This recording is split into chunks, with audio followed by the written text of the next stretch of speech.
Hey, what's going on, folks?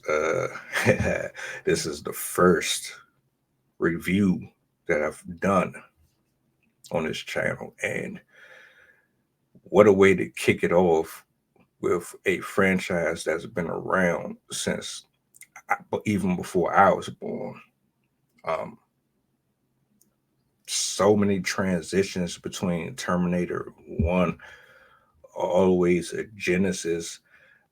Uh, they even did a TV series that I don't think really lived up to the expectations of a lot of people. Me personally, I tried to watch it. The first few episodes, for me, there's this disconnect where if the character's development doesn't sync with the people that they assign to them, then I can never mesh with the show or find any type of reason to relate to it. So the show to me tanked, and I just never kept up with it. To be honest, I feel like they should have stopped at part 2, although I will give credit where it's due. They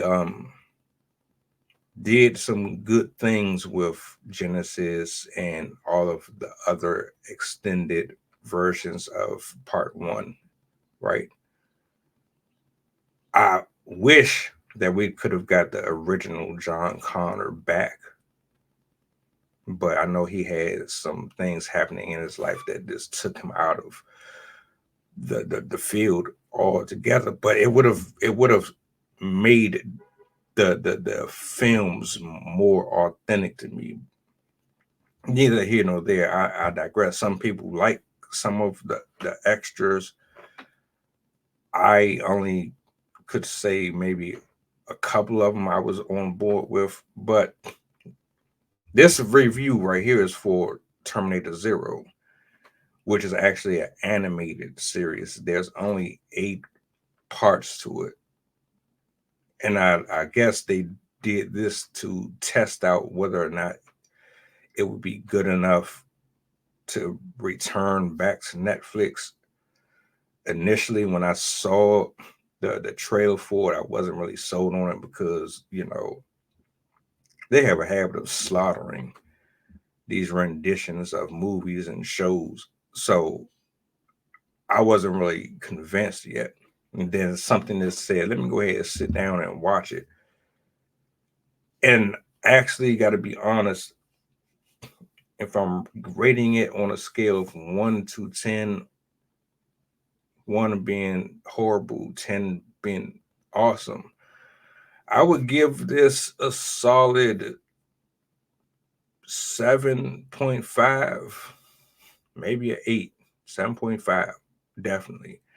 Um, the animation is exquisite. The acting, the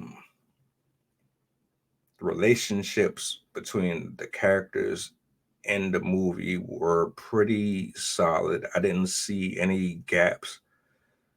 I didn't see or feel as if it was being forced.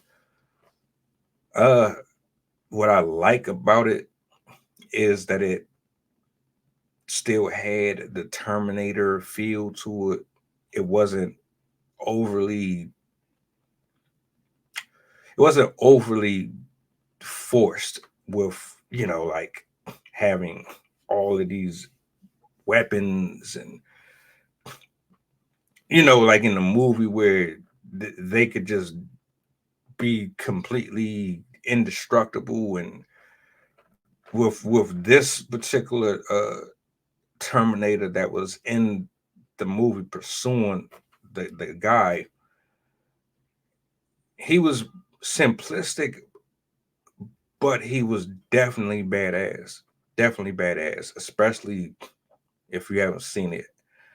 There's this attachment that he adds to his arm, just like a bow and arrow that comes out of it. I thought that was pretty dope. He wasn't shooting mad guns and ARs, and it was pretty simplistic. They made him hard to destroy, but also they made it to where he was agile. He can move around and maneuver. He wasn't like monotone, you know. Um, the blood and the gore, it was minimum, but it was enough to keep you engaged in it. Like I loved that. It was violent, but it wasn't like overly unnecessarily Mortal Kombat-ish. I thought that was dope. Yeah, like I said, overall, I would say like a 7.5, maybe an 8, depending on who you are. Um, Hopefully, there is another season of this. I would love to follow up with this one. I think this could do pretty well if they do right by it. Um, that's just my review and my take on it. Y'all let me know in the comment section if you've watched it before. What would you rate it? Uh, that's pretty much that for now. Tap in with me later on.